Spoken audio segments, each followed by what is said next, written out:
ఎంతమందికి చేతులు? సో వాళ్ళందరూ దేవుడి నామమున హల్లెలూయా హల్లెలూయా హల్లెలూయా హల్లెలూయా. చిన్న ప్రార్థన చేసుకుందాం. ప్రేమ గల తండ్రి, కృపగల నాయన, నీ పాదాలకు వందనాలు, స్తోత్రములు దేవా. దీనురాన్ని అయోగ్యురాన్ని నీ ప్రియ బిడ్డలందరితో కలిసి నీవిచ్చిన జ్ఞానంతో కొద్ది నిమిషంలో నీ వాక్యంలోని సత్యంలో పంచుకుంటాం. నాకు ఇచ్చిన సమయం బట్టి వందనాలు ప్రభువా. మాట్లాడతానని నేను కాదు తండ్రి, నా నోట నీ మాటలు ఇచ్చి నిబిడలు వింటకు గ్రహించటకు సహాయం చేయమని, నన్ను మరుపరిచి నీ వాక్కును అందించమని, మా అందరి హృదయ ధ్యానంలో నీ దృష్టికి అంగీకారంగా చేయమని యేసు నామములో అడిగి వేడుకొచ్చున్నాము తండ్రి, ఆమేన్. మొట్టమొదటిగా దేవాది దేవునికి వందనాలు, కృతజ్ఞతా స్తోత్రాలు చెల్లిస్తున్నాను. మరి యొక్క సమయంలో మీ మధ్యలో ఉండడం చాలా సంతోషం. దేవుడు ఇచ్చిన సమయం అని నేను అనుకుంటున్నాను. మరి ఇక్కడికి రావడం దేవుని ప్రణాళిక అని నేను అనుకుంటున్నాను. మరి నాకు అయ్యగారు కూడా చెప్పినట్టుగా పరిచయం లేదు. దారప్రసాద్ అంకుల్ మరి ఫోన్ చేసి, అమ్మ చర్చిలో ఉమెన్స్ సండే ఉన్నది, మీ యొక్క మెసేజ్ కావాలని అయ్యగారు అడుగుతున్నారు అని చెప్పినప్పుడు దేవుని వాక్యాన్ని పంచుకోవడం దేవుడు నాకు ఇచ్చిన ఒక సమయం అని నేను ఆలోచించి వెంటనే చెప్తాను అంకుల్, మీరు అయ్యగారికి చెప్పండి అని చెప్పాను. సో అంకుల్ని బట్టి నాకు ఈ అవకాశం దేవుడు అనుగ్రహించాడని నమ్ముచున్నాను. మరి యొక్క సమయం ఇచ్చి మీ మధ్యలో వాక్య పరిచర్య చేయడానికి దేవుడు ఇచ్చిన ఈ గొప్ప తరుణం బట్టి మరి అయ్యగారికి మరి స్త్రీలందరికీ కూడా నా యొక్క నిండు వందనాలు, కృతజ్ఞతలు చెల్లిస్తున్నాను. మరి ముఖ్యంగా మీరు జరుపుకొచ్చిన ఉమెన్స్ సండే బట్టి అందరికీ కూడా మరి స్త్రీల సమాజపు శుభాకాంక్షలను తెలియజేస్తున్నాను. Happy women's Sunday all of you. So welcome అండి. మరి అయ్యగారు నాకు పరిచయం చేసిన రీతిగా నా పేరు చంద్రకళ, మా అయ్యగారి పేరు Sudheer Karunakar, CSI church of south India Karimnagar అధ్యక్ష మండలంలో 25 సంవత్సరాలు ఘనమైన సేవ చేసి గత 2023వ సంవత్సరం నవంబర్లో మా అయ్యగారు ప్రభునందు నిద్రించారు. అనుకోని కారణం వల్ల ఎలా వచ్చిందో తెలియదు, అది త్వరగా బయటపడలేదు. క్యాన్సర్ రావడంతో 2 సంవత్సరాలు ఇక్కడే నిమ్స్లో ట్రీట్మెంట్ తీసుకున్నాము. అయినా కానీ మరి దేవుని చిత్తం మన పట్ల ఏమైనదో అది తెలియదు. దేవుని ప్రశ్నించడం కూడా అది మంచిది కాదు.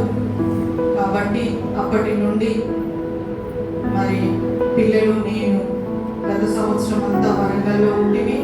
మరి పిల్లల చదువులు ముగించుకొని వారి యొక్క ఉద్యోగ రీత్యా సనత్ నగర్లోకి గత 6 నెలల క్రితమే వచ్చి ఉన్నాం. పిల్లలు ఉద్యోగ రీత్యా వెళ్తున్నారు, నేను వారికి సేవలు అందిస్తూ ఇంట్లో ఉంటున్నాను. సిఎస్ఐ సంఘానికి వెళ్తూ అక్కడ చర్చిలో పాల్గొంటూ ఉమెన్స్ ఫెలోషిప్లో పాల్గొనచ్చు. మరి దేవుని కృప వలన ఎదుగుచున్నాను. దేవుడు ఏది చేసినా మనం కూడా ఒక సమయంలో వెళ్ళవలసిన వారమే. కానీ దేవుని చిత్తానికి మనం తల వంచి ముందుకు వెళ్ళవలసిన వారమై ఉంటున్నాం.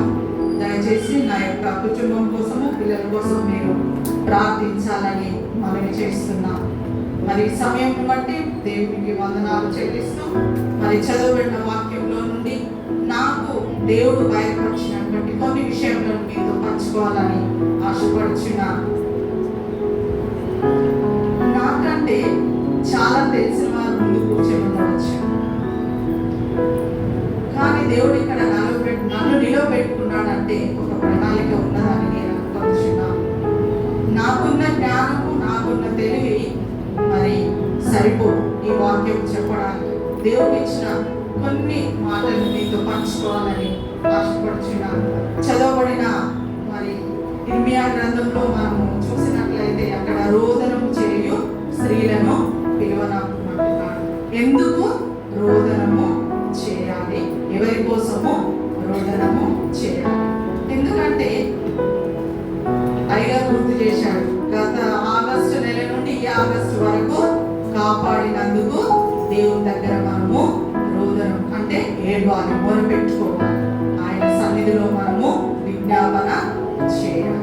మన కుటుంబాలని చూసినట్లయితే సంవత్సరంలో మన ప్రియులు, మన బంధువులు, మనకు తెలిసిన వారు ఎంతో మంది గతించి పోయారు. కానీ నేటికి మనము సజీవంగా ఉన్నామంటే కేవలము ఆయన యొక్క కృప మన ఎడల ఉన్నదని మనము జ్ఞాపకం చేసుకున్నాం. మరి అలాంటి స్త్రీలుగా మనకు ఒక ప్రత్యేకత ఉన్నది. మరి ఈ సమాజంలో, సంఘంలో చూసినట్లయితే అనేక మంది స్త్రీలు చాలా గొప్పవారు ఉన్నారు. చూసినట్లయితే స్త్రీలకు ఫుల్ ఫామ్ మీ అందరికి తెలుసు అనుకుంటా, ఉమెన్ అబ్జర్వేషన్స్. చెప్తారు ఎవరైనా? వాట్సాప్లో, ఇన్స్టాగ్రామ్లో చక్కర్లు కొడుతూ ఉంటారు కదా. ఉమెన్ సండే వస్తే హ్యాపీ ఉమెన్ సండే, మార్చ్ 8 మనం జరుపుకుంటాం. సో ఉమెన్ అంటే వండర్ఫుల్ వైఫ్ అంటారు. మనం అందరము వండర్ఫుల్ వైఫ్ మే అండి. హల్లెలూయా. అవుట్ స్టాండింగ్ ఫ్రెండ్ కదా. తల్లి ఎలా ఉంటుంది? పిల్లలతో ఒక ఫ్రెండ్ లాగా ఉంటుంది. ప్రతి విషయాన్ని ఏం చేస్తుంది? షేర్ చేసుకుంటుంది. నేను నీ ఫ్రెండ్ నాను, నాతో అన్ని చెప్పుకోవచ్చు అని భరోసా ఇస్తుంది తన పిల్లలకు. అంతేకాకుండా మార్వెలస్ డాటర్. మరి తండ్రులకైతే పిల్లలంటే చాలా ఇష్టం, ఆడపిల్లలంటే ముఖ్యంగా చాలా ఇష్టం. మరి మా అయ్యగారిని కోల్పోయినప్పుడైతే అసలు మా పెద్ద పాప 6 నెలల దాకా కూడా కోల్పోలేదు. చాలా డాడీతో అటాచ్మెంట్ ఉండేది. ఎప్పుడు కూడా చిన్నపిల్లలాగా కొట్లాడుకునేవారు. మరి కుమార్తెలను దేవుడు అంతగా దీవించాడు. ఎవరైతే అదృష్టవంతులో వాళ్ళకి ఆడపిల్లలు ఉంటారట. కాబట్టి దేవుడు ఇచ్చిన ఈ భాగ్యాన్ని మనం ఎంతో సంతోషించాలి. A for adorable sister. నిన్ననే జరుపుకున్నారు అందరూ రాఖీ పౌర్ణమి. చెల్లెలు, అక్కలు రాఖీ కడితే అన్నదమ్ములందరూ ఏంటట? క్షేమంగా ఉంటారని ఒక మన యొక్క భారతదేశంలో ఒక ఆచారం. మరి ఎన్ననగా నర్చరింగ్ మదర్. హల్లెలూయా. తల్లులంగా దేవుడు మనకెంతో బాధ్యతను అనుగ్రహించాడు. సృష్టి అంతా చేశాడు దేవుడు 6 దినం. మరి అమ్మ చెప్పినట్లు ఆదాము దాకా చేసి సృష్టి అంతా చేసి అన్నీ ఉన్నాయి, కానీ ఒక లోటు ఉన్నది అనుకున్నాడు దేవుడు కదా. నరుడు ఒంటరిగా ఉండట మంచిది కాదు అని చెప్పి ఏం చేశాడు? మరి ప్రక్కటెంకలో నుండి నారిని చేశాడు. కేవలం మనం జతపరచబడ్డామంటే ఎక్కడ నుంచో రాలేదండి. నిజంగా మనం విశ్వాసం అయితే, క్రైస్తవ బిడ్డలంగా క్రీస్తులో ఎదిగిన వారమైతే కంపల్సరీ మనం అనుకోవాలి, మన భర్త ఎముకలో నుండే మనము చేయబడ్డామని. కాకపోతే ఎక్కడో పుట్టించాడు, తిరిగి తీసుకొచ్చి జతపరచాడని మనము ఆలోచనలో ఉన్నాం. మరి ఎప్పుడైతే స్త్రీని చేశాడో అప్పుడే సృష్టి ఏమైంది? సంపూర్తి అయింది. ఇంకా తర్వాత దేవుడు ఏమీ చేయలేదు, విశ్రమించాడు. ఇంకా భూమిని నిండించి లోపరుచుకొని అని ఆశీర్వదించాడు. ప్రియమైన దేవుడు బిడ్డలారా, ప్రతిదీ దేవుడు మనల్ని లోపరుచుకోమన్నాడు, దానిని ఏలుమన్నాడు. మరి ఏ విధంగా లోపరుచుకుంటున్నామో, ఏ విధంగా ఏలుకుంటున్నామో మనల్ని మనం ఒకసారి జ్ఞాపకం చేసుకోవాలి. మరి యొక్క సమయంలో మరి మన యొక్క భారతదేశానికి ఫ్రీడమ్, స్వాతంత్రం రావడానికి కూడా చాలా మంది స్త్రీలు ఉన్నారు. జ్ఞాపకం చేస్తున్నాం వాళ్ళ పేర్లను. ఝాన్సీ లక్ష్మీబాయి, చెప్పండి. రాణి రుద్రమాదేవి, ఇంకా అనిబిసెంట్, ఇందిరాగాంధీ, కస్తూరి గాంధీ, సరోజినీ నాయుడు, దుర్గాబాయి దేశ్ముఖ్. వీళ్ళంతా చాలా ప్రముఖులు. స్త్రీలైనా సరే వారి యొక్క శక్తి సామర్థ్యాలను దేశం కోసము ఉపయోగించినట్లుగా మనము జ్ఞాపకం చేసుకోవచ్చు. రీసెంట్ గా సునీత విలియమ్స్ కదా, ఎన్నో రోజులు అక్కడ గడిపి తిరిగి భూమి మీదకి వచ్చినట్లుగా మనం జ్ఞాపకం చేసుకోవచ్చు. కల్పన చావ్లా కూడా వెళ్ళింది. ప్రియమైన దేవుడు బిడ్డలారా, స్త్రీలకు ఇంత ఆధిక్యత దేవుడు అనుగ్రహించాడు. మనము బలహీన ఘటం కాదు. ఇప్పుడు ఏంటి? ప్రభువులో మనము బలవంతులము. హల్లెలూయా. ప్రభువులో మనము బలవంతులంగా ఉండడానికి దేవుడు మనల్ని పిలిచాడు. అంతేకాదు, రాజకీయ నాయకులుగా ఉన్నారు. ప్రజెంట్ ఎవరున్నారు? ద్రౌపది. చూడండి, అంత ఆధిక్యత దేవుడు మనకు కాదు, చాలా మంది ఉన్నారు ఇంకా సెంటర్లో. సుష్మా స్వరాజ్, షీలా దీక్షిత్, జయలలిత పాస్ అయిపోయింది కదా, మాయావతి, వీళ్ళందరూ కూడా ఆదర్శమూర్తులే, ఆదర్శవంతులే. స్త్రీలలో ఉన్నటువంటి గొప్పతనాలని మనము జ్ఞాపకం చేసుకోవాలి. నాకేమొచ్చు, నేనేం చేస్తలే, ఇంట్లో పని చేసుకుంటే సరిపోతుందిలే, నా పిల్లలని చదివించుకుంటే సరిపోతుంది, ఇలా కాకుండా దేవుడు ఈ లోకంలో మనల్ని జన్మింప చేశాడంటే ఒక కారణము ఉన్నది. మరి కీర్తన గ్రంథంలో చెప్తాడు ఏంటిది, తల్లి గర్భంలో రూపింపబడక మునిపే మనల్ని ఏర్పాటు చేసుకున్నాడు. మన ఎముకలలో ఒక్కటి కూడా కాక మునిపే ఆయన కన్నులు మనల్ని చూచాయంట. కాబట్టి మనం ఏదో ఆకతాయిగా ఈ లోకానికి రాలేదని. అంతేకాకుండా మరి క్రీడా రంగంలో కూడా చాలా మంది ఉన్నారు కదా, సానియా మీర్జా, సైనా నెహ్వాల్, పివి సింధు, ఇంకా కరుణ మల్లేశ్వరి, మిథాలి రాజ్, వీరంతా కూడా వారికి ఉన్న శక్తి సామర్థ్యాలను ఉపయోగించుకుని మరి చరిత్రలో వారి పేరును సార్థకం చేసుకున్నట్లుగా మనము గమనించుకోవచ్చు. మరి మనం ఇక్కడ ఉన్నామంటే దేవుని కృప, ఆయన యొక్క సంకల్పము మన ఎడలో ఉన్నదని జ్ఞాపకం చేసుకోవచ్చు. ఇంకా సమాజంలో డాక్టర్స్ ఉన్నారు, లాయర్స్ ఉన్నారు, ఇంజనీర్స్ ఉన్నారు, టీచర్స్ ఉన్నారు, ఇంకా వివిధ రకాలైన ప్రొఫెషన్స్, ఇంకా ఇప్పుడు ట్రైను, ప్లేను, ఇంకా సోల్జర్స్, అన్ని రంగాలలో కూడా స్త్రీలు అభివృద్ధి అవుతున్నారు. దేవుడిచ్చిన ఆధిక్యత, దానిని మనము పొందుకొని మనం ముందుకు సాగాలని దేవుడు మనతో మాట్లాడుచున్నాడు. మరి బైబిల్ గ్రంథంలో చూసినట్లయితే ఇప్పుడు మనం అందరి పేర్లు చెప్పుకున్నాం, కానీ పేరు లేని వ్యక్తుల ద్వారా దేవుడు అనేక కార్యాలు అక్కడ జరిగించాడు. సారెపాతు విధవరాలు, అది ఊరి పేరు, ఆమె పేరు రాయబడలేదు. చదువుకున్న కొత్త నిబంధన, కనాను స్త్రీ, కనాన్ అనే ప్రాంతం, కానీ ఆమె పేరు రాయబడలేదు. విధవరాలు, ఆమె కానుక వేసింది కానీ పేరు రాయబడలేదు. సంఘంలో, సమాజంలో మనకు ఒక గుర్తింపు లేకపోతే, ఏదైనా పని చేసినప్పుడు మన పేరు చెప్పకపోతే ఎంత కోపం వస్తుంది అంటే అంత కోపం వస్తుంది. ఇంకా మాట్లాడడం, నెక్స్ట్ సండే గుడికి రా, ఫోన్ చేసినా ఎత్తాం. కానీ చూడండి, దేవుడు వీరందరినీ మనకి ఉదాహరణలుగా ఉంచుతున్నాడు. ప్రియమైన దేవుడి బిడ్డలారా, పేరు కోసము, ప్రఖ్యాతి కోసము దేవుడు ఎప్పుడు కూడా చూడలేదు. తన యొక్క ఊరిలో తనకు ఘనత లేదనే దేవుడు వేరే ఊరికి వెళ్ళి ఆశ్చర్యకారాలు, స్వస్థతలు జరిగించినట్టుగా మన వాక్య భాగంలో చాలాసార్లు చదవగా విన్నాం. మరి ఇక్కడ చూసినట్లయితే ఒకసారి గలతీ పత్రిక 3వ అధ్యాయము 27వ వచనం చదువుకుందాం. గలతీ పత్రిక ఎవరైనా తీసినట్లయితే చదవండి.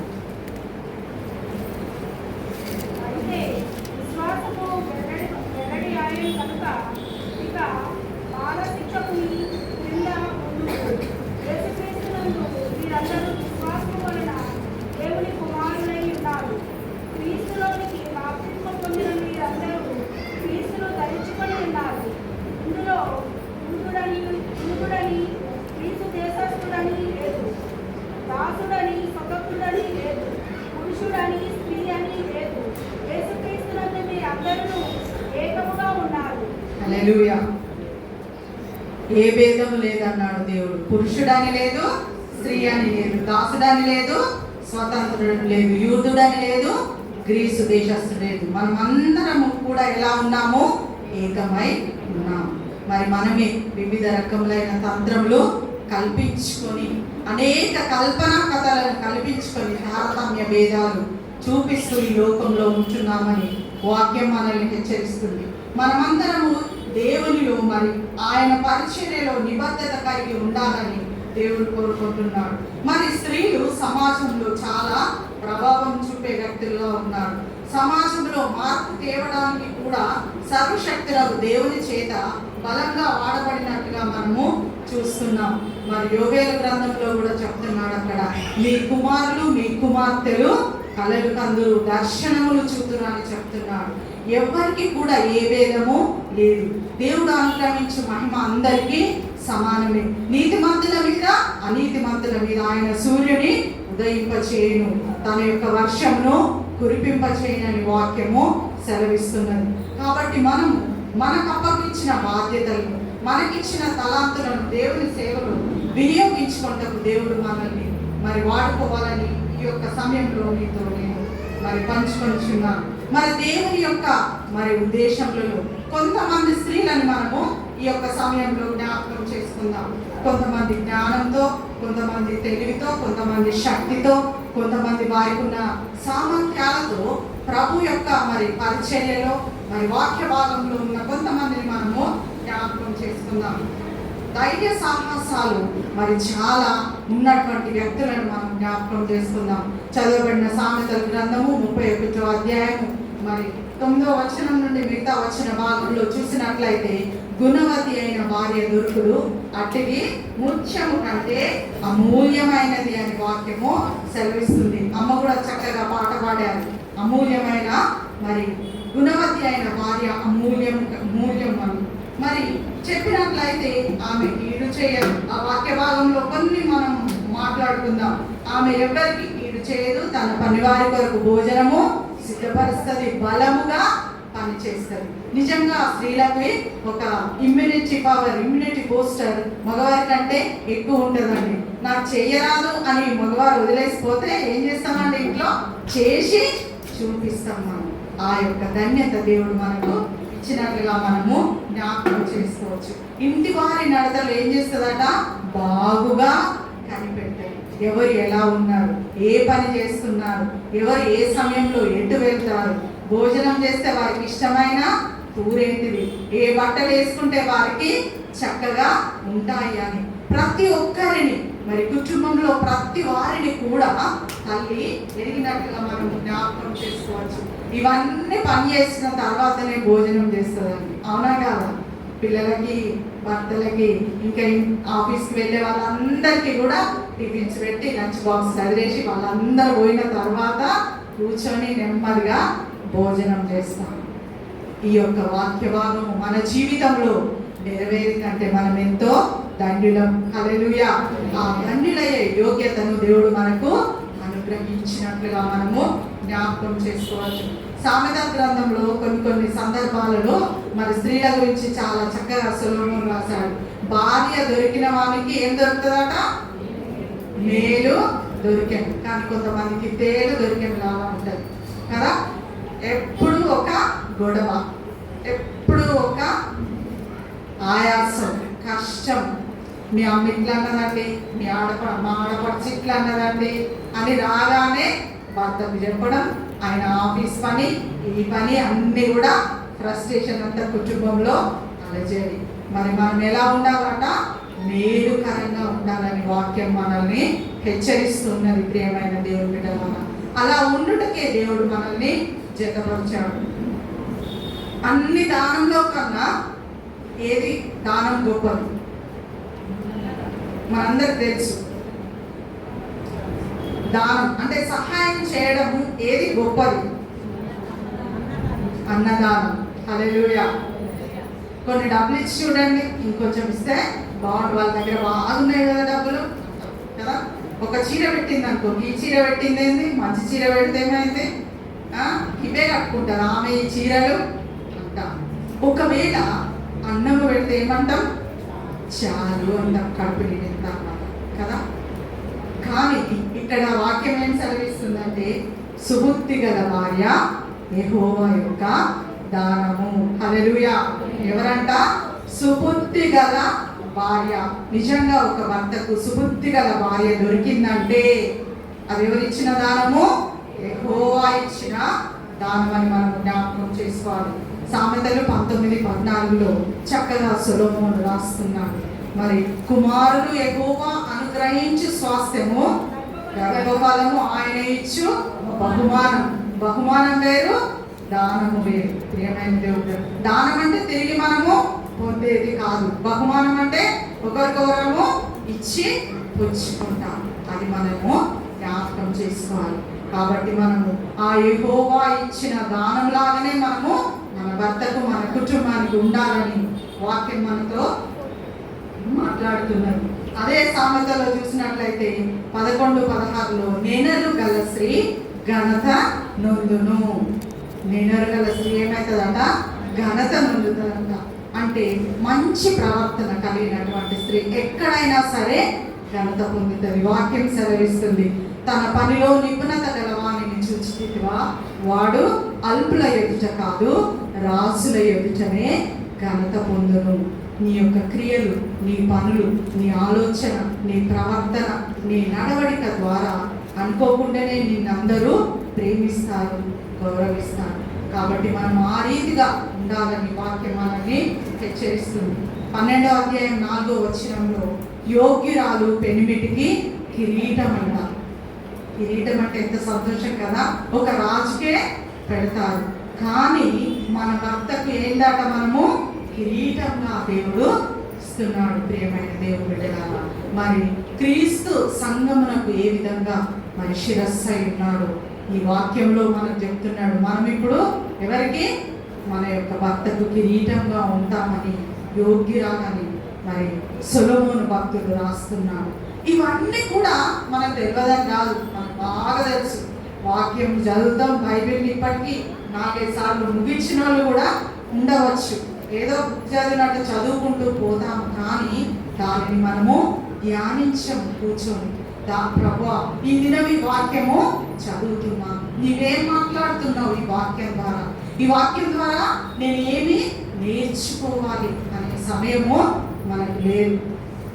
ఎక్కడండి? ఆఫీస్కి పోవాలి, డ్యూటీకి, ఇంటికి వస్తే పిల్లలు, పని రాలేరు, ఎక్కడ పనులు అక్కడనే ఉన్నాయి. ఇవన్నీ కూడా మనము దైనందిన జీవితంలో చూస్తూ ఉంటాం, కానీ ప్రభు సన్నిధానంలో కొద్ది నిమిషంలో గడపడానికి మన యొక్క సమయమును మనము సరి చేసుకోవాలని వాక్యము మనతో మాట్లాడుచున్నది. చూసినట్లయితే వివేకం గల ఒక స్త్రీ గురించి మనం మాట్లాడుకుందాం. అబిగయీలు. ఎంతమందికి తెలుసు అబిగయీలు? మనందరికీ కూడా తెలుసు. ఎవరి భార్య? నాబాలు భార్య. నాబాలు ఎటువంటి వాడు? మోటువాడు, మరటివాడు, ఏమీ కూడా తెలియనటువంటి వాడు. మరి సౌలు రాజు తలుముతుంటే దావీదు వచ్చాడు. అక్కడికి వచ్చి అరణ్యంలో దాక్కొని అక్కడున్న మరి మంద కాపర్లతో ఉంటూ అక్కడ తను సేద తీరుస్తున్నాడు. ఆయన భోజనం కోసం ఎవరి దగ్గరికి పంపాడు? తన పనివారిని నాబాలు దగ్గరికి పంపాడు. అప్పుడు ఏమన్నాడు నాబాలు? యెషయా దావీదు కుమారుడు, నేను ఎందుకు ఇస్తా? నా భోజనం ఎందుకు ఇస్తా? నా కాపర్లది, నాది అని చెప్పాడు. ఈ వార్త ఎవరు విన్నారు? అబిగయీలు విన్నది. ప్రియమైన దేవుని బిడ్డలారా, తన యొక్క భర్తను కాపాడుకొనుటకు ఎంతో శ్రమ పడ్డది. మన యొక్క భర్త అపాయంలో ఉంటే మంచిగా చెప్తే విన్నాడా? ఒకసారి భర్తయ్య అని తెలుస్తుంది అంటాం, అంటవానమ్మా అంటాం, కానీ మళ్ళీ తర్వాత మనసు కొట్టుకుంటుంది. అదే రీతిగా ఈ అబిగయీలు కూడా ఏం చేసింది? వెంటనే భోజనమును సిద్ధపరిచింది. త్వరగా సిద్ధపరిచి పనివారిని ముందుగా పంపి ఈమె వెళుతూ మరి దావీదుని ఎంతగానో వేడుకున్నది కదా. ఆయన మొరటోడు, ఆయన పేరే ఆయన గుణ లక్షణాలని సూచిస్తున్నది. ఒక్కసారి జ్ఞాపకం చేసుకో. అంటే ఒకవేళ నీవు కనుక రాకపోతే ఒక్క మగవాడు కూడా ఉండకపోవని దావీదు చెప్పాడు. తన యొక్క భర్త ప్రాణమును కాపాడుకున్న స్త్రీగా అబిగయీలు దేవుడు ఈ దినంన మనము నిలుస్తున్నాడు. ప్రియమైన దేవుని బిడ్డలారా, మన యొక్క బిడ్డలు, మన యొక్క కుమారులు, మన యొక్క భర్తలు ఏ విధంగా ఉన్నారు, వారి ప్రవర్తన ఏ విధంగా ఉన్నది, వారి నడవడిక ఏ విధంగా ఉన్నది, వారి కొరకు నీవు మొరపెడుతున్నావా, మోకరిస్తున్నావా, కన్నీరు కాడుస్తున్నావా, వారి యొక్క మరి మారు మనసు కొరకు నీవు ప్రార్థిస్తున్నావు. ఎన్నిసార్లు ప్రార్థన చేసినా మార్తలేడాయి గారు చెప్పి చెప్పి విసుకొస్తుంది అయ్యారు అని అన్న సందర్భాలు కూడా చాలా విని ఉన్నాను నేను కూడా. కానీ మరి ఏందట? దేవుడు మారేంత వరకు ప్రార్థించమన్నాడు. ఎన్నిసార్లు క్షమించమన్నాడు? 77 మార్ల మట్టుకు క్షమిస్తూ పోతే ఇంకా వారికి ఆ యొక్క హృదయంలో దేవుడు మార్పును కలుగజేస్తానని వాక్యం మనకు సెలవిస్తున్నది. సమయ స్ఫూర్తితో మరి ఈ యొక్క అబిగయీలు ఎదుర్కొన్నట్లుగా మనము చూస్తున్నాం. అంతేకాకుండా మరి ఒక విశ్వాసి గురించి నేర్చుకుందాం. రూతు. బైబిల్ గ్రంథంలో 2 స్త్రీల మీద పుస్తకములు ఉన్నవి. రూతు గ్రంథము, ఎస్తేరు గ్రంథం. చాలా క్విజులు పెట్టుకొని ఉంటాము. చాలా చక్కని చరిత్ర అందులో నుండి మనము నేర్చుకొని ఉన్నాం. రూతు ఏం చేసింది? తన యొక్క అత్తను విడిచిపోయిందా? పోలేదు. ఏమన్నది? నీ జనమే నా జనము, నీ దేవుడే నా దేవుడు. నీవు చనిపోతే నేను చనిపోతాను, నువ్వు ఎక్కడ పాతి పెట్టబడితే అక్కడ నేను పాతి పెట్టబడతా. హల్లెలూయా. ఈ రోజుల్లో ఉన్నారా అలాంటి అత్త కోడళ్ళు? పెళ్ళి కాగానే ఏమైంది చెప్పినా మీ అమ్మకు, మనం వేరే ఫ్లాట్ తీసుకొని ఉంటున్నామా? లేదు. అట్లయితేనే ఉంటారు, లేకపోతే ఉండరు. ప్రియమైన దేవుని బిడ్డలారా, చాలా మానవ సంబంధాలు తెగిపోతున్న రోజుల్లో మనము ఉంటున్నాం. 5G అయిపోయిందండి, ప్రపంచము అరిచేతులలో ఉన్నది. కాబట్టి ఎవరికి ఏం కావాలో ఒక్క నిమిషంలో వస్తుంది. జెప్టో ఆర్డర్ పెడితే మనం ఆర్డర్ పెట్టి ఫోన్ పెట్టే వరకే ఇంటి ముందుకు వస్తుంది. కాబట్టి ఇలాంటి పరిస్థితులలో మనం ఉన్నాము. కాబట్టి మరి అవసరతలు కానీ వారి యొక్క మరి బంధాలు, బంధుత్వాలు, వారి యొక్క ప్రేమ అనురాగాలు మనము పొందుకోలేకపోతున్నాం. పూర్వకాలంలో అందరూ ఒకే చోట, చిన్నమ్మలు, చిన్నాన్నలు, అత్తలు, పెద్దమ్మలు కదా, కుటుంబం అంతా కూడా కలిసి ఉండి ఒకరి కష్ట సుఖాలలో ఒకరు పాలు పంచుకొంచు ఉండేటువంటి వారు. చిల్డ్రన్ బెడ్రూమ్ ఉంటుంది, మాస్టర్ బెడ్రూమ్ ఉంటుంది, పేరెంట్స్కి మాత్రం బెడ్రూమ్ ఉంటుంది. అప్పుడైతే అందరూ కలిసి ఉన్న సంతోషంగా ఉన్నారు. అందుకే ఓల్డ్ ఏజ్ హోమ్స్ కదండి, జ్ఞాపకం చేసుకోండి. క్రైస్తవులమైన మనం కూడా ఆ విధంగా ఉన్నట్లయితే ఎంత బైబిల్ చదివినా, ఎంత ప్రార్థన చేసినా వ్యర్థమే. దేవుడు 10 ఆజ్ఞలు ఇచ్చాడు. ఆ ఆజ్ఞలలో ఒక ఆజ్ఞ ఏంటిది? నీ తల్లిని నీ తండ్రిని సన్మానింపు. ముందుంటది ఒక మాట, నీవు దీర్ఘాయుష్మంతుడు వగునట్లు నీ తండ్రిని నీ తండ్రిని సన్మానించాలి. ఎంతమందిని సన్మానిస్తున్నాం? నాకేడ వీలవుతుందండి, వీలు కాదు, ఆఫీస్కి పోతున్నా, అందుకే 10,000 ఇచ్చినా కదా వాళ్ళు చూసుకుంటాండే. ప్రేమైన దేవుని బిడ్డలారా, అకాల మరణాలు అందుకే ప్రభు వాక్యం సెలవిస్తున్నది. రాకడ దినములలో మనము ఉంటున్నాము. కాబట్టి కడు జాగ్రత్తగా ఉండాలని వాక్యం మనకి హెచ్చరిస్తున్నది. కానీ రూత్ ఏం చేసింది? వెళ్ళలేదు, అత్తను విడిచి వెళ్ళలేదు. మోయాబు స్త్రీ అయినా సరే దేవుని తెలుసుకున్నది. మరి బోయాజును వివాహము చేసుకున్నది. దావీదు వంశంలో స్థానము సంపాదించుకున్నది. మరి ఆ యొక్క యేసు ప్రభు పుట్టుకకు కారణమైనట్లుగా మనం చూస్తున్నాం. హల్లెలూయా. మత్తయి సువార్త 1వ అధ్యాయము మరి 1 నుండి కింద వచనాలు చూసినట్లయితే అక్కడ అన్ని తరములు 14, 24, 42 తరములు ఉన్నవి. ఆ తరములలో రూతు యొక్క పేరు రాయబడ్డది. ప్రియమైన దేవుని బిడ్డలారా, నీ పేరు జీవ గ్రంథంలో రాయబడాలంటే నువ్వేమి చేయాలో ఒక్కసారి జ్ఞాపకం చేసుకో. ఈ జీవ గ్రంథంలో పేరు రాయబడాలంటే నీ నడవడిక, నీ ప్రవర్తన ఎలా ఉండాలో నీ ఒక్కసారి జ్ఞాపకం చేసుకోమని దేవుడు ఈ దినం రూతును మన ముందు ఉంచుతున్నట్లుగా మనం చూస్తున్నాం.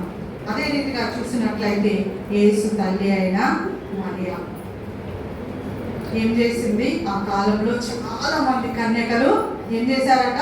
పెళ్లి చేసుకుండా ఉన్నారు. ఒక మెస్సయ్య రాబోతుండు, ఒక రక్షకుడు రాబోతున్నాడు. ఆయన కేవలము కన్యక గర్భవతిలోనే రాబోచున్నాడని ఒక వార్త వినడం వల్ల ఈ మరి ఏం చేసింది? పెళ్లి చేసుకోకుండా అందరి కన్యకల్లాగానే ఉన్నది. కానీ దేవుడు ఒకే ఒక వ్యక్తిని ఎన్నుకున్నట్లుగా మనం చూస్తున్నాం. ఆమె ఎవరు? మరియా. ఏం చెప్పింది? దేవదూత వచ్చి దయాప్రాప్తురాలా నీకు శుభము అన్నది. ఆ శుభవచనాన్ని ఆమె నమ్మినది. నిజంగా ఒక కన్యక గర్భము దాల్చడం అంటే చాలా అవమానమైన పరిస్థితి. నిందలు, అవమానాలు, సూటిపోటి మాటలు, కుటుంబంలో వ్యతిరేకత, సంఘంలో మరి చిన్న చూపు, ఇవన్నీ కూడా ఉండవని ఆలోచించిన దేవుని యొక్క చిత్తాన్ని ఆమె మరి తల వంచినట్లుగా మనం చూస్తున్నాము. ప్రభు దాసురాలని నీ మాట చొప్పున నాకు జరుగునుగాక. ప్రియమైన దేవుడా, తన్ను తాను అప్పగించుకున్నట్టుగా చూస్తున్నాం. మరి మనం కూడా మనల్ని మనము ప్రభు సన్నిధానంలో అప్పగించుకోవాలని ఈ దినం మరియమ్మ మనల్ని సూచిస్తూ ఉన్నది. అందుకే లోకరక్షకుడైన యేసును ఆమె తన గర్భంలో మోసినది. ఈ యొక్క లోకానికంతటి రక్షకుని మన కొరకు అనుగ్రహించినట్లుగా మనము చూస్తున్నాం. మరి ఆ యొక్క శిలువ వేయబడిన సమయంలో మరి అంతేకాకుండా యేసు ప్రభును సున్నతి వేయడానికి దేవాలయంలోకి తీసుకొని పోయినప్పుడు అక్కడ ఒక ప్రవక్త ఉన్నది కదా, ఏమన్నదామె, అమ్మా నీ హృదయంలో ఒక కత్తి దూసుకొని పోతుందని ముందే సెలవిచ్చినది. ఏమైనా దేవుడు బిడ్డలారా అంటే నీ యొక్క కుమారుడు ఈ యొక్క లోకానికి రక్షణ తేవడానికి అందరి చేత మరి కొట్టబడి తిట్టబడి సిగ్గవేయబడి మరణం పొందుతాడని ఆమె సూచించారు. ప్రియమైన దేవుని బిడ్డలారా, ఎంతగానో ఆ యొక్క మరియ తన కుమారుని జాగ్రత్తగా పెంచినట్లుగా మనం చూస్తున్నాం. ఆ రీతిగా ఉండాలని దేవుడు మనల్ని కోరుకొచ్చున్నాడు. చూసినట్లయితే ఇంకొక వ్యక్తి దెబోరా తెలుసు మనందరికీ. న్యాయపతుల గ్రంథంలో దెబోరాను గురించి ఆమె ఎవరికి? ఇశ్రాయేలీలకు తల్లిగా, న్యాయాధిపతిగా, మరి ఆమె ప్రవక్తగా ఉంటూ వారందరికీ కూడా న్యాయము తీరుస్తూ ఉన్నట్లుగా మనము గమనించగలం. న్యాయపతుల గ్రంథము 4వ అధ్యాయం 1వ వచనంలో నుండి ఆ అధ్యాయం అంతా కూడా మనకు కనబడుతున్నది. మరి ఆ యొక్క తల్లిగా ఉంటూ మరి ఆమెను వాడుకుంటున్నాడు దేవుడు. నీ యొక్క తలాంతి ఏంటిది? దేవుడు నీకు ప్రార్థించే వరం ఇచ్చాడా? చక్కగా వాక్యం చదివే వరం ఇచ్చాడా? మంచి పాటలు పాడే వరం నీకు అనుగ్రహించాడా?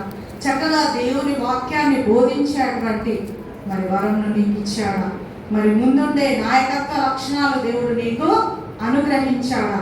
ఒక్కసారి నువ్వు జ్ఞాపకం చేసుకో. మరి ఆమె తల్లిగా ఇశ్రాయేలీలను మరి కష్టకాలంలో ఆదుకుంటూ వారికి న్యాయము తీరుస్తూ నడిపించిన విధానం మనం జ్ఞాపకం చేసుకుందాం.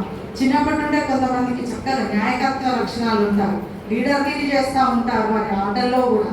అట్లాంటి యొక్క మరి వరములను దేవుడు నీకు ఏం అనుగ్రహించాడో ఒక్కసారి నీవు జ్ఞాపకం చేసుకోవాలని దేవుడు మరి ఈ దినంలో మనల్ని కోరుతున్నాడు. చూసినట్లయితే ఇంకొక 2 స్త్రీలను మనం జ్ఞాపకం చేసుకున్నాం. సాహసవంతులైన స్త్రీలు వీరిద్దరు, షిప్రా, పూయా. ఎవరండి మీరు? మంత్రసానులు. నిర్గమకాండము 1వ అధ్యాయంలో చూసినట్లయితే ఫరో ఏం చేస్తాడు? మగపిల్లలందరినీ చంపేయి అని ఆజ్ఞయిస్తాడు. కానీ ఈ యొక్క మంత్రసానులు ఎవరికి భయపడాలి? రాజుకు భయపడాలి. హల్లెలూయా. కానీ ఎవరికి భయపడ్డారు? దేవునికి భయపడ్డారు. హల్లెలూయా. చక్కగా రాసి ఉంటుంది అక్కడ, వారు రాజాజ్ఞను మీరారు, దేవునికి భయపడ్డారు. వాళ్ళు ఏం చెప్తున్నారు తెలుసా? హెబ్రీ స్త్రీలు చాలా చురుకైన వారు, రాజు మేము పోయేసరికి వాళ్ళు ప్రసవించేస్తున్నారు అని చెప్తున్నారు. రాజుతో మాట్లాడడం అంటే అంత ఆషమాషి కాదు. కానీ వీళ్ళు ఎవరికి భయపడ్డారు? ఇప్పుడు దేవునికి భయపడ్డారు. యెహోవా దేవుడు చేసిన కార్యములను వారు విన్నారు. కాబట్టి వారు రాజుకు కాకుండా దేవునికి భయపడి వారు ఏం చేశారు? ఆ హెబ్రీ స్త్రీలకు మేలు చేశారు. ప్రియమైన దేవుని బిడ్డలారా, అందుకే వాక్యంలో ఏమున్నదంటే దేవుడు మంత్రసానులకు మేలు చేసి వారి యొక్క వంశములను వృద్ధి చేశాడట. హల్లెలూయా. మనం ఒకరికి మేలు చేస్తే వెంటనే మనకు మేలు దేవుడు అనుగ్రహిస్తాడని జ్ఞాపకము చేసుకోవాలి. ఈ మంత్రసానులను మనం జ్ఞాపకం చేసుకోవాలి. రాజాజ్ఞ ఎంత కఠినమో ఆ రాజు యొక్క ఆజ్ఞను మీరితే ఏమవుతుంది? శిరచ్ఛేదనమే, అంతే, ఇంకా చంపడమే, దానికి ఆల్టర్నేట్ ఏం లేదు. కానీ వారు దేవునికి భయపడి మరి అక్కడ ఎవరిని బ్రతకనిచ్చారు? మోషేను బ్రతకనిచ్చారు. ప్రియమైన దేవుని బిడ్డలారా, మనం జ్ఞాపకం చేసుకుందాం. మోషే తల్లి పేరు యొక్కబేదు. మోషే తల్లి పేరు. మరి యొక్కబేదుకి ఎంతమంది సంతానము? 3. అహరోను, మిరియాము, మోషే. చూడండి, ఒక్కసారి మనం యొక్కబేదుని జ్ఞాపకం చేసుకుందాం. తన గర్భంలో పుట్టిన ముగ్గురు సంతానమును దేవుని సేవలో ఆమె పెంచినది. ఆ కాలంలో పిల్లలు చిన్నగా ఉన్నప్పటి నుండే వారు పాత నిబంధనను వారికి నేర్పించేటువంటి వారు. షమ్మ అంటారు దాన్ని. అంటే ప్రతిదినము వారికి ఒక వాక్యమును నేర్పించేటువంటి వారు. అందుకే ద్వితీయోపదేశ కాండంలో మనకు చక్కగా ఉంటుంది. ఏంటిదట? నీవు లేచినప్పుడు, నడిచినప్పుడు, కూర్చుంటున్నప్పుడు ద్వారబంధములకు దానిని కట్టుకోవాలంట. నీ కన్నులకు బాసికము వలె కట్టుకోవాలి అంటున్నాడు వాక్యము. మనం ఎక్కడ కట్టుకుంటున్నాము? గోడల మీద, తలుపుల మీద పెట్టుకుంటున్నాం. కానీ అవి నామకే వాస్తే ఉన్నాయా? మనల్ని నడిపించే విధంగా ఉన్నాయా? జ్ఞాపకం చేసుకున్నాం. మెడలో అలంకారంగా కూడా వేసుకొంచున్నాం. కానీ ఆ వాక్యాన్ని బట్టి మనము నడుచుకుంటున్నాము. ఒక్కసారి మనము జ్ఞాపకం చేసుకుందాం ప్రియమైన దేవుని బిడ్డలారా. మరి యొక్కవేరు తండ్రి ఏమైందో తెలియదు. ఆయన గురించిన వివరణ మనకు గ్రంథంలో రాయబడలేదు. కానీ ఈమె ముగ్గురిని మరి దేవుని యొక్క పరిచర్యడు. అహరోను ఏమయ్యాడు? యాజకుడయ్యాడు. మిర్యాము ప్రవక్తగా, మోషే నాయకుడుగా ఇశ్రాయేలీయులను నడిపించేటువంటి వ్యక్తిగా జీవగ్రంథంలో పేర్లు రాయబడినవి. నీ సంతానంను నీవు ఏ విధంగా పెంచుతున్నావు? నీ కుమారులను, నీ కుమార్తెలను నీవు ఏ విధంగా పెంచుతున్నావు? ఒక్కసారి రోజు పొద్దున పుస్తకం చదివినవా, హోంవర్క్ చేసినవా అంటాం. బైబిల్ చదువుకున్నావు బిడ్డ, ఒక అధ్యాయం చదువుకో బిడ్డ, దేవుడు తోడుకుంటాడు అని ఏ రోజైనా మనం చెప్పినామా మన బిడ్డకు? టైం అయిపోయింది అంతే మమ్మీ, లేట్ అయిపోయింది అని చెప్తారు. పర్లేదు బిడ్డ, 2 నిమిషాలు తెరువు, ఒక వాక్యం చదువుకోవాలి. బిడ్డని మనము ప్రేరేపించాలి. అది చాలా అవసరం. ఈ యొక్క మరి సమాజంలో మనకి వాక్యము ఇప్పుడున్న పరిస్థితులలో చాలా అవసరం అని మనము జ్ఞాపకం చేసుకుందాం. వాక్యం కరువయ్యే రోజులు మనకు వస్తున్నవి కాబట్టి ఎంత వీలైతే అంతగా మనం వాక్యాన్ని నేర్చుకోవాలి. మన హృదయంలో దానిని భద్రము చేసుకోవాలి. ప్రియమైన దేవుని బిడ్డలారా, దేవుడు ఆ రీతిగా మనల్ని కోరుకొంచున్నాడు. ఆ యొక్క వాక్యము మనల్ని నడిపిస్తుంది. నీ వాక్యము నా పాదములకు దీపమును, నా త్రోవకు వెలుగై ఉన్నది. చీకట్లో నడిచినప్పుడు అది మనకు వెలుగుగా ఉంటుంది. కష్టకాలంలో మనకు అది స్వస్థత ఇచ్చేదిగా ఉంటుంది. మరి స్వస్థపరిచే యెహోవా నేనే అని వాక్యం సెలవిచ్చిందని అన్ని జ్ఞాపకం చేస్తూ బిడ్డల్ని ఆ రీతిగా పెంచాలని ఈ దినం నా దేవుడు వాక్యం ద్వారా మనతో మాట్లాడుచున్నాడు. ప్రేమైన దేవుని బిడ్డలారా, ఇంకొక వ్యక్తిని మనం చూసుకుందాం. ఎస్తేరు మనందరికీ చాలా తెలుసు. ఆ కాలంలో మరి అహష్వేరోషు రాజు ఎవరిని? వష్టీకి బదులుగా ఎస్తేరును ఎన్నుకొనుటకు గాను ఆ రాజ నగరికి చాలా మంది స్త్రీలను తీసుకొని వచ్చాడు. 6 నెలలు పరీక్షించిన తర్వాతనే రాజు దగ్గరికి వెళ్ళాలనే ఒక నియమము కలదు. ఆ యొక్క నియమం ప్రకారం ఎస్తేరు అక్కడ ఉంటూ తన యొక్క ప్రవర్తన, తన నడవడిక, తన యొక్క ఆలోచన విధానంలో ఆమె సరిగా ఉన్నట్టుగా జ్ఞాపకం చేసుకున్నాం. ఆమెకు తల్లిదండ్రులు లేవు. ఎవరు పెంచారు? మొర్దెకై చిన్నాన పెంచినట్లుగా మనము చూస్తున్నాం. మరి ఆ యొక్క ఎస్తేరు ఏం చేసింది? రాజు దగ్గరికి వెళ్ళాలని అనుకున్నాడు. కానీ ఆజ్ఞ ఏంటిది? రాజు ఎప్పుడైతే తన చేతి దండము చూపిస్తాడో అప్పుడే ఆయన దగ్గరికి వెళ్ళాలి. ఒకవేళ లేకపోతే వెళ్ళడానికి లేదు. వెళ్తే ఇంకా మనం ఇంతకుముందు అన్నట్టు శిరచ్ఛేదనమే. కాబట్టి మొదటగా చెప్తున్నాడు, అక్కడ అందరినీ నాశనం చేయడానికి హామాను కుట్ర పన్నుతున్నాడు. నీవు ఈ సమయంలో మౌనంగా ఉంటే ఇంకొక నుండి సహాయం వస్తుంది. ఈ సమయానికే నీవు రాజనగరికి తేవడ్డావేమో జ్ఞాపకం చేసుకో అని హెచ్చరిస్తూ ఉంటున్నాడు ఎస్తేరు. అప్పుడు ఎస్తేరు ఏం చెప్పింది? నేను, నా చెలికత్తెలు, నా పనివారు ఏం చేస్తాము? ఉపవాసం ఉంటాం. హల్లెలూయా. తన సొంత పనుల కోసం కాదు, తన సొంత ఆలోచనల కోసం కాదు, తన జనాంగాన్ని రక్షించడానికి ఆమె ఏమంటుంది? ఉపవాసం ఉండి ప్రార్థన చేసి అప్పుడు నేను రాజు దగ్గరికి వెళ్తానని సెలవిస్తుంది. మనం మన కోసం ఉపవాసం ఉండడే కష్టం. ఇతరుల కోసం ఉపవాసం ఉండి ప్రార్థన చేస్తామా? చాలా కష్టం. కానీ క్రైస్తవులమైన మనము ఆ రీతిగా ఉండాలని దేవుడు కోరుకుంటున్నాడు. మరి యేసుప్రభుల వారు ఏం చేశాడు? 40 దినాలు ఉపవాసం ఉండి ప్రభు యొక్క పరిచర్యను చేయడానికి తను తాను సిద్ధపరచుకున్నాడు, బలపరుచుకున్నాడు. ఆత్మపూర్ణుడిగా పొందుకునేంత వరకు పరిచర్య ఆరంభించలేదు. ప్రియమైన దేవుని బిడ్డలారా, ఆ ఎస్తేరు వలె మరి స్వజనాంగ రక్షణకై ఆమె పాటుపడినట్లుగా మనం కూడా మన సంఘం కోసం, సమాజం కోసం, అవసరతలో ఉన్న వారి కోసము ఉపవాసం ఉండి ప్రార్థించినప్పుడు పొందుకుంటామని ఎస్తేరును దేవుడి దినంగా మన ముందు ఉంచినట్టుగా మనము చూస్తున్నాం. అప్పుడు రాజదండం చూపించగానే ఎస్తేరు వెళ్ళి తన మనవి చెప్పింది. మరి ఏం చేయాలా అంటే, అయ్యా రాజు ఈ రీతిగా జరిగిందని ఆ యొక్క వివరణ అంతా చెప్పినప్పుడు వెంటనే ఏమంటాడు? హామాన్ను ఉరికొయ్య మీద ఎక్కించమంటాడు. మరి చెరపగొర చెడేవాని సామెత అక్కడ కరెక్ట్గా సరిపోయింది. ఎవరి కోసం చేసిండు ఉరికొయ్య?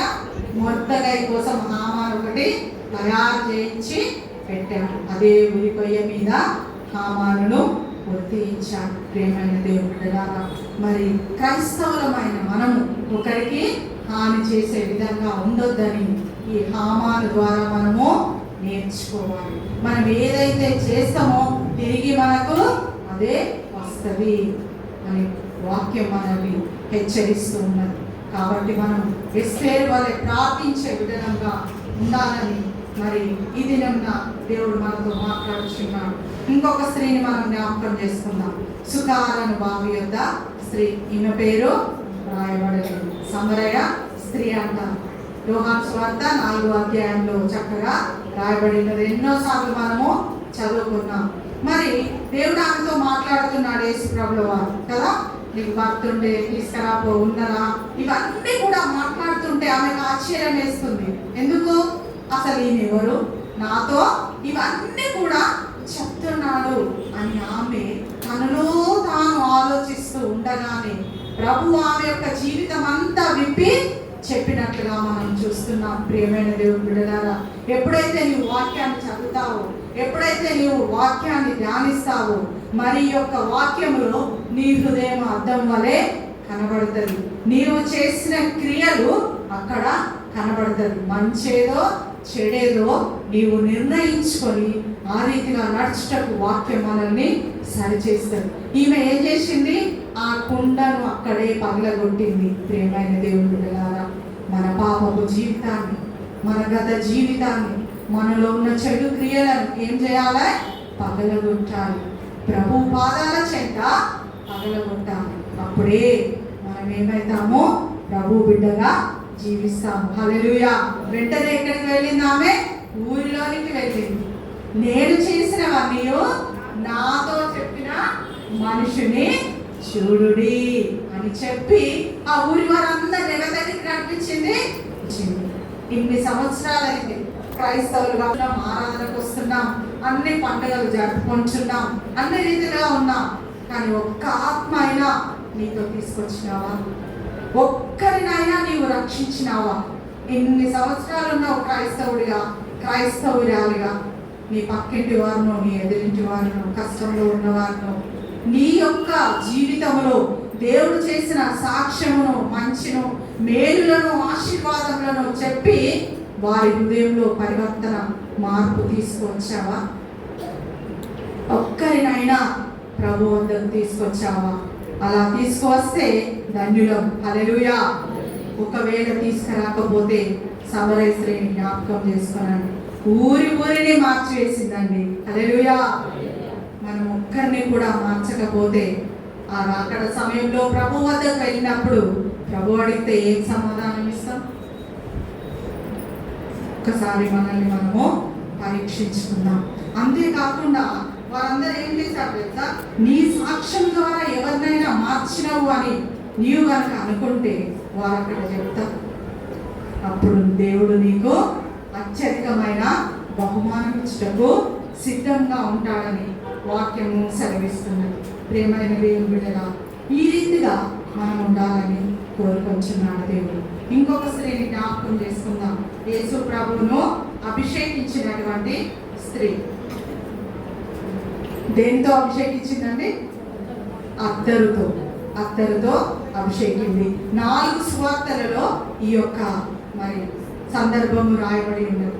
మత్తయి సువార్త 26వ అధ్యాయము, మార్కు సువార్త 14వ అధ్యాయము, లూకా సువార్త 7వ అధ్యాయము, యోహాను సువార్త 12వ అధ్యాయం. ఈ 4 సువార్తలలో ఈమె గురించి రాయబడ్డది. కానీ 2 సువార్తల్లో మాత్రమే, లూకా సువార్త, యోహాను సువార్తలో ఏమని రాయబడినదంటే ఆమె ఏం చేసిందని తెలుసా? తన తల వెంట్రుకలతో ఆయన పాదములను తుడచింది. హల్లెలూయా. స్త్రీలకి చాలా ఇష్టం కదా తల వెంట్రుకలు పొడావు ఉంటుంది, చాలా ఇష్టం. ఆ వెంట్రుకల్ని ఎవరిని ముట్టుకోనియం, పట్టుకోనియం కదా. నా వెంట్రుకలన్నీ ఊడిపోతున్నాయని బాధపడుతూ ఉంటాం. ఏమేమో క్రీములు, లోషన్లు వాడుతూ ఉంటాం వాటిని సంరక్షించుకోవడానికి. కానీ ఈ స్త్రీ ఏం చేసినది? తన తల వెంట్రుకలతో ప్రభు పాదాలను తుడచినది. ప్రియమైన దేవుని బిడ్డలారా, ఈ యొక్క తల వెంట్రుకలు వాక్యం సెలవిస్తుంది, నెరసిన వెంట్రుకలు సొగసైన కిరీటం అంట. ఆ సొగసైన కిరీటం ఎక్కడ పెట్టింది? ప్రభు పాదాల చెంత పెట్టింది. మరి నీకేది ఇష్టం? నీవు ఏది సొగసైనదిగా, ఇష్టమైనదిగా, మరి మంచిదిగా, ప్రశస్తమైనదిగా చూస్తున్నావు? దాన్ని ఎవరి దగ్గర పెట్టాలి? ప్రభు పాదాల చెంత పెట్టాలి. వాక్యం మనతో మాట్లాడుచున్నది. ప్రియమైన దేవునిలాగా తన తల వెంట్రుకలతో ఆ యొక్క పాదాలను తుడచినది. ఎంతగా ప్రేమించినది ప్రభువుని, ఎంతగా ప్రభు సన్నిధానంలో తనని తాను తగ్గించుకున్నది. మనము కూడా ఈ దినం అలా ఉండాలని ప్రభు వాక్యము మనతో మాట్లాడుచున్నది. అంతేకాదు అక్కడ ఏమన్నా తెలుసా? సర్వలోకములో ఈ వార్త ఎక్కడ ప్రచురింపబడుతుందో ఆమె జ్ఞాపకార్థంగా ఉంటుందని వాక్యం సెలవిస్తుంది. ప్రియమైన దేవుని బిడ్డలారా, ఎప్పుడు చదువుకున్నా ఈమెను మనము జ్ఞాపకం చేసుకుంటున్నాం. ఎప్పుడు చదువుకున్నా ఈమెను జ్ఞాపకం చేసుకుంటున్నాం. వాక్యము నెరవేర్చబడింది అని గ్రహించవలసిన వారమై ఉంటున్నాం. మరి ఈ దినమున మనము ఏ విధంగా ఉన్నాము? ఇంతమంది స్త్రీలను మనం జ్ఞాపకం చేసుకుందాం. చివరిగా కనాను స్త్రీని జ్ఞాపకం చేసుకుందాం. చదవబడిన మత్తయి సువార్తలు. మరి ఆమె ఏం చేసింది? నా కుమార్తె బాగలేదయ్యా, కొంచెం బాగు చేయండి ప్రభు దగ్గరికి. ప్రభు ఏమన్నాడు?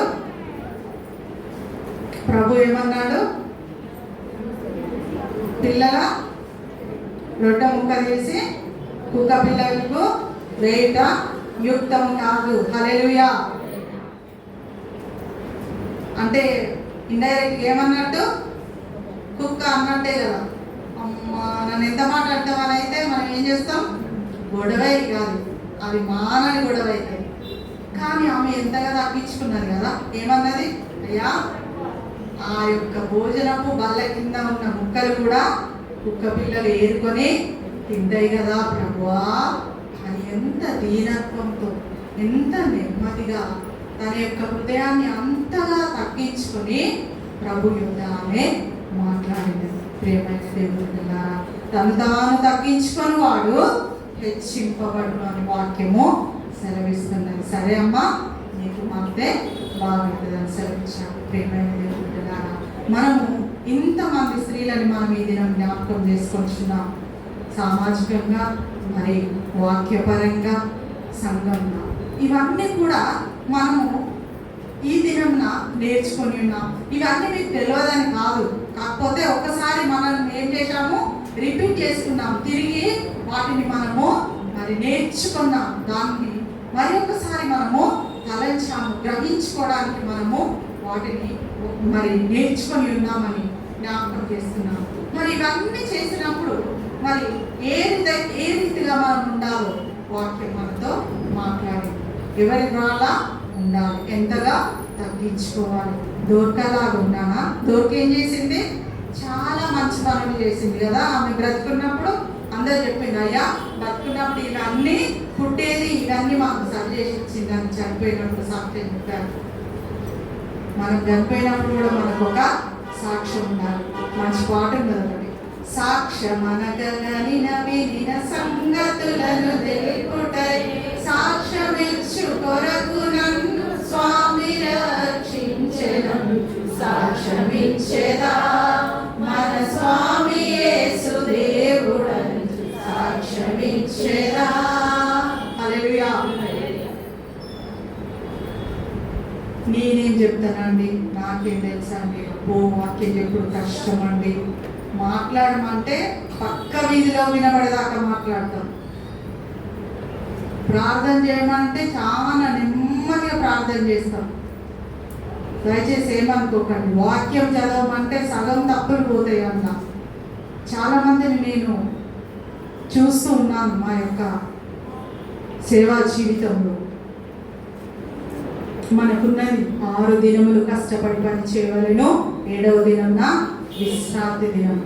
పరిశుద్ధ గ్రంథమే, జీవ గ్రంథమే. చాలా జాగ్రత్తగా చదవాలి. అనేక మంది త్యాగముల ద్వారా, అనేక మంది ప్రభు యొక్క ఆత్మ ద్వారా రాయబడిన గ్రంథము కాబట్టి యెహోవా గ్రంథమును అశ్రద్ధగా చదువువాడు శాపగ్రస్తుడగును అని వాక్యంలో ఉన్నది. నా మాట కాదండి, క్షమించండి, దేవుని మాట. ఇది జీవ గ్రంథంలో ఉన్న మాట. కాబట్టి మనం ఏం చేయాలా? చాలా శ్రద్ధగా చదవాలి, చాలా శ్రద్ధగా దేవుని వాక్యాన్ని ధ్యానించాలి.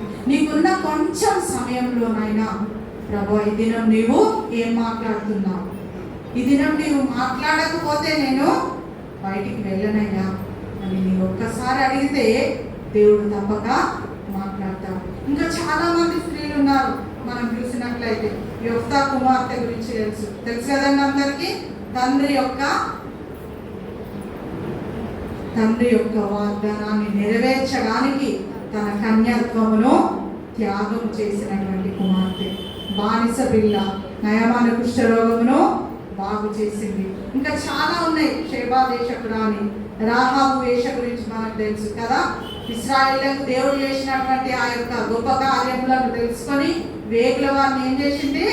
రక్షించి ఆమె కూడా ఆ యొక్క విశ్వాసపు జాబితాలో రూతుతో పాటు చేర్చబడ్డది. ఇలా చెప్పుకుంటూ పోతే చాలా ఉన్నారు. యూదియా, దోర్కా, తబిత, ఇంకా చాలా మంది స్త్రీలు పేరు రాయబడ్డ వారు ఉన్నారు, పేరు రాయబడిన వారు ఉన్నారు, ప్రాంతము పేరు రాయబడ్డ వారు ఉన్నారు. ఇలా చాలా మంది స్త్రీలను దేవుడు ఈ దినము మన ముందు ఉంచినట్లుగా మనము గమనించగలం. నీవెవరిని మాదిరిగా తీసుకున్నావు? నీవెవరిని మరి అనుసరించడానికి నేర్చుకున్నావు? పేద విధవరాలు ఏం చేసిందండి? 2 కాసులు వేసింది. ఆ 2 కాసులు వేస్తే ఇంకా ఆమెకి ఏవి కూడా లేదు. అది దేవుడు నిన్ను అడుగుచున్నాడు. ఒకవేళ నీ హృదయం దేవునికి దూరంగా ఉంటే ఈ సమయంలో దేవుడు నీతో మాట్లాడుచున్నాడు. ప్రియమైన దేవుడు బిడ్డలారా, మంచి కార్యములను, దేవుని కొరకు గొప్ప కార్యములను చేసేవారిగా ఉండాలని దేవుడు ఈ దినమున మనతో మాట్లాడుచున్నాడు. మనం ఏమి చేసినా కుటుంబం కోసమే చేయాలి. కాబట్టి విలాప వాక్యంలో 2వ అధ్యాయం 28వ వచనంలో అక్కడ చక్కగా రాయబడి ఉన్నది ఏంటంట? రేయి మొదటి జామున లేచి ప్రార్థించాలి, నీళ్లు కుమ్మరించినట్లుగా నీ హృదయాన్ని ప్రభు సన్నిధానంలో కుమ్మరించాలి. హల్లెలూయా. 2 నిమిషాలు కళ్ళు మూసుకొని ఆమె నాన్న ఆఫీస్కి పోతాం కదండి. కానీ దేవుడు మాట్లాడుచున్నాడు. కడవరి దినములలో మనం ఉంచున్నాము. మనకి స్త్రీలకు చాలా ప్రత్యేకమైనటువంటి మరి స్థానం ఉన్నది. ఒక ఇంటిని చూస్తే చెప్పవచ్చు ఇల్లాలు ఎలాంటివో, సోమరితో చురుకుగో. నీట్గా ఉంటే చాలా చురుకైనది కదా. ఒకవేళ చిందరవందరగా ఉంటే సో ఆ స్త్రీ కూడా, స్త్రీలు ఒకవేళ చదువుకొని ఉంటే కుటుంబం అంతా కూడా ఏమవుతుందండి? చదువులో ఉంటారు, ఉద్యోగంలో ఉంటారు, ఆశీర్వదింపబడతారు. మరి ఇంటికి దీపం ఇల్లాలు, ఎన్నో ఇట్లా చెప్పుకుంటూ పోతే చాలా ఉన్నాయి. కానీ అవన్నిటిని కూడా మనము ఈ దినంన స్మరణం చేసుకుంటాం. ఎందుకంటే ఉమెన్స్గా దేవుడు మనకి ఈ దినం మనకు అనుగ్రహించాడు. నీవే బాధ్యత కలిగి ఉన్నావు, ఎవరిని నీవు ఉదాహరణగా చేసుకున్నావు, ఎవరి ద్వారా నీవు ప్రేరేపింపబడినావు. మరి ఆ రీతిగా దేవుడు మనల్ని ఈ దినంలో వాక్యంతో మాట్లాడుతున్నాడు. ప్రేమైన దేవుని బిడ్డలారా, మన యొక్క సన్నిధానంలో మరి ప్రభు ఉన్నాడని మనము జ్ఞాపకం చేసుకున్నాం. మరి ఆ యొక్క పెళ్లి కుమారుని స్వరము వినబడినప్పుడు సిద్ధపడిన కన్యకల వలె మనం ఉండాలని ఈ దినమున దేవుడు కోరుకుంటున్నాడు. బుద్ధిగల కన్యకల గుంపులో మనము ఉండాలి. హల్లెలూయా. ఇదిగో పెళ్లి కుమారుడు వస్తున్నాడు అని స్వరము వినగానే ఏం చేశారు? సిద్ధపడి వెళ్ళారు. అంతటో తలుపు వేయబడింది. ఇంకా ఎంత కొట్టినా తలుపు తెరవబడదు. ప్రియమైన దేవుని బిడ్డలారా, ప్రభు రాకడ అతి సమీపంగా ఉన్నది. కాబట్టి ఆ ఎత్తబడే గుంపులో మనమందరము ఉండుటకు, ప్రభు రాకడలో ఆ స్వరము వినుటకు మనల్ని మనము సిద్ధపరచుకుందాం. అలాంటి యోగ్యత కృప పరిశుద్ధాత్మ దేవుడు ఈ దినంలో మనందరికీ దయచేయును గాక. ఆమేన్. మరి ఒకసారి సంఘమందరికీ అయ్యగారికి నా నిండు వందనాలు తెలియజేస్తున్నాను. Thank you.